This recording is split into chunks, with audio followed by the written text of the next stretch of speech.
Oi, gente! Oi, turma 301, tudo bom com vocês? Meu terceirão, estamos de volta. Aqui é a Rafaela, professora de Sociologia, e na aula de hoje nós vamos começar uma série de vídeos, né, de validação do conteúdo dado no primeiro semestre, né, um aprofundamento desses conteúdos. O vídeo da aula de hoje vai ser focado no aprofundamento dos conteúdos do capítulo 1 e do capítulo 2. Vamos nessa? Deixa eu diminuir aqui para facilitar a nossa vida. Então, vamos lá. Logo no início do ano, né, no capítulo 1, nós já percorremos, né, um caminho bastante extenso dentro dos nossos estudos de sociologia. Começamos a entender, né, o que é sociologia, foi o tópico 1 do nosso capítulo. Depois, as causas da grande transformação e o desenvolvimento da economia monetária e o nascimento do Estado moderno. Todos esses tópicos, gente, ajudam a gente a entender o surgimento da sociologia enquanto uma área de conhecimento, enquanto uma ciência. A sociedade passou por transformações profundas, né? Expansão marítima, a expansão do comércio ultramarino, formação de estados nacionais, reforma protestante, desenvolvimento científico tecnológico. Todos esses fatos, né? Todos esses acontecimentos, eles estão vinculados uns aos outros, e a gente tem que entender eles de forma conectada, né? Não de formas isoladas.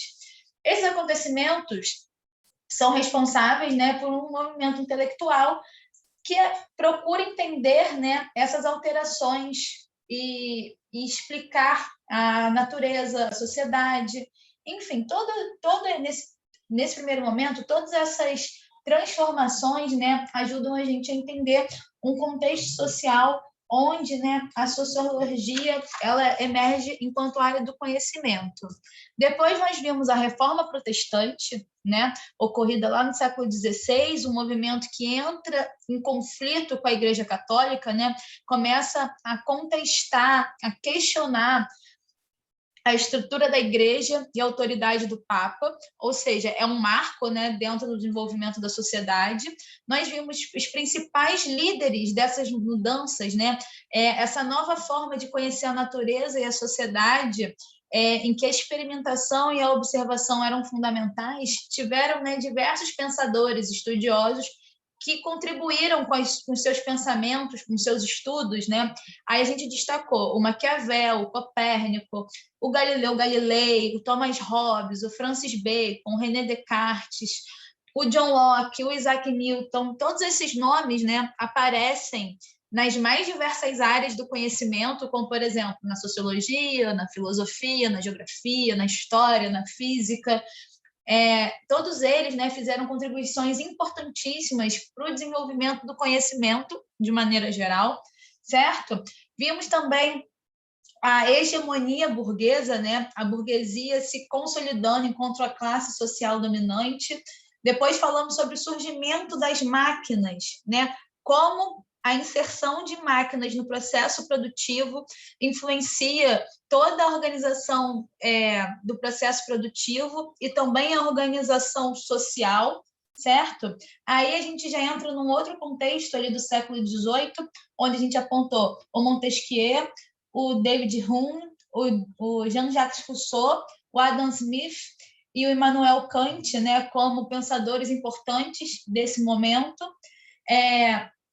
E ainda, né, demos conta, ainda nesse capítulo 1, de estudar os tribunais da Inquisição de maneira geral e como ele ocorreu aqui no Brasil, né? A Inquisição, ela foi criada lá na Idade Média, né, dirigida pela Igreja Católica, onde, né, foi criado um tribunal. Tribunais, né, têm essa função de julgar todos aqueles que eram considerados uma ameaça aos preceitos, né, às doutrinas da Igreja Católica.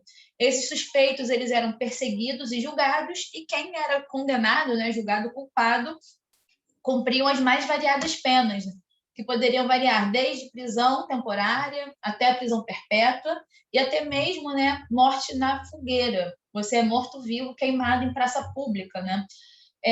Esse movimento, né, dos tribunais da Inquisição foi bastante marcante, né? Porque, por exemplo, muitos cientistas foram perseguidos, censurados, por defenderem ideias contrárias à doutrina da Igreja Católica, né?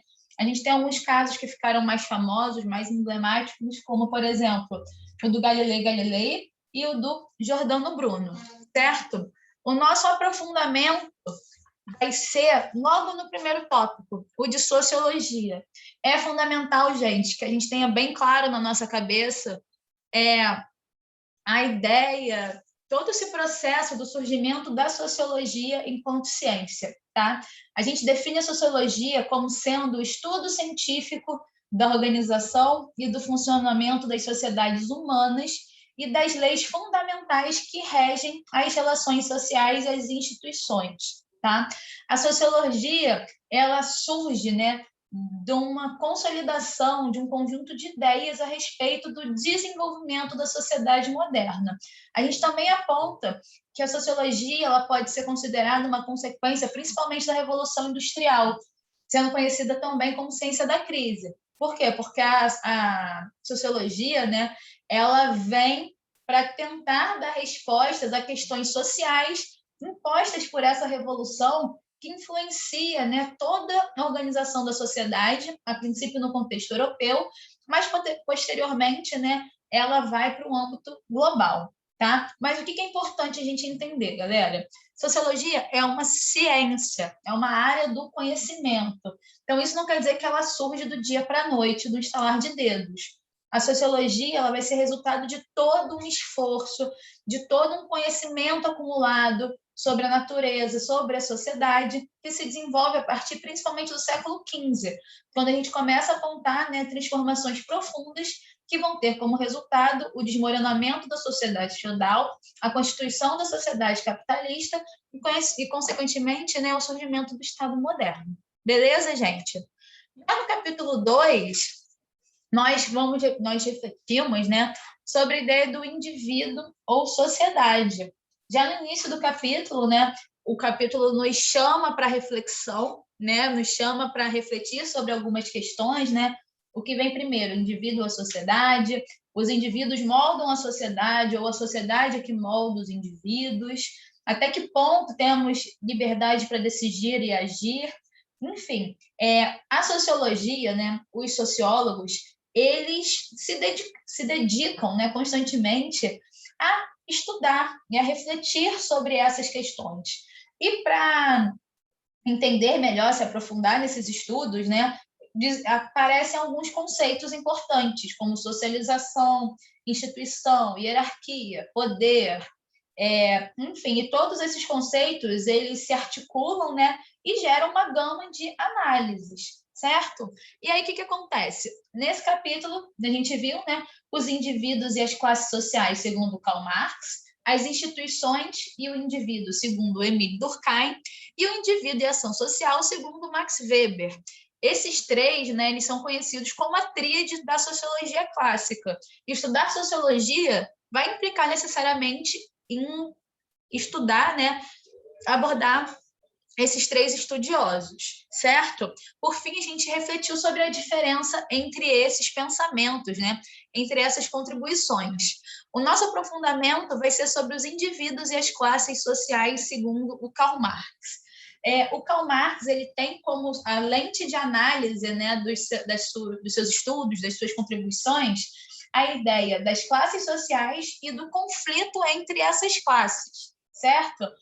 Para o Karl Marx, os indivíduos devem ser analisados de acordo com o contexto de suas condições e situações sociais, já que produzem a sua existência em grupo. Tá?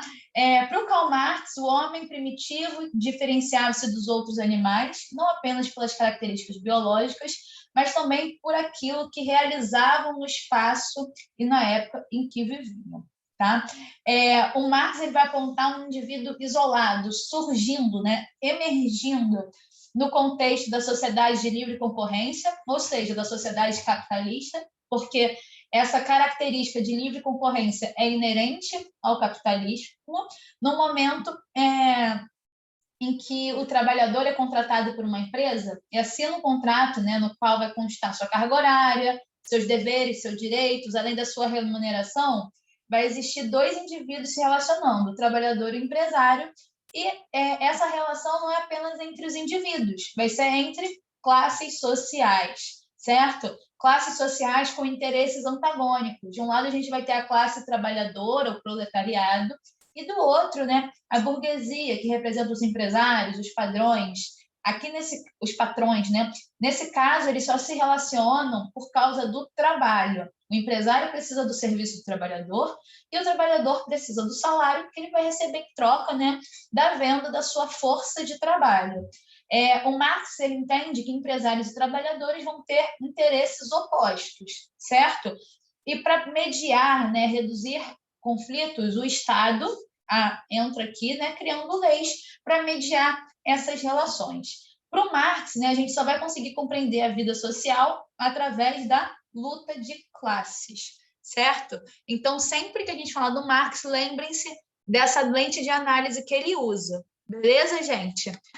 Deixa eu abrir aqui. A gente vai encerrar aqui nosso aprofundamento dos conteúdos 1 e 2. Tá bom, galera? Um beijo, se cuidem e até a próxima. Tchau, tchau.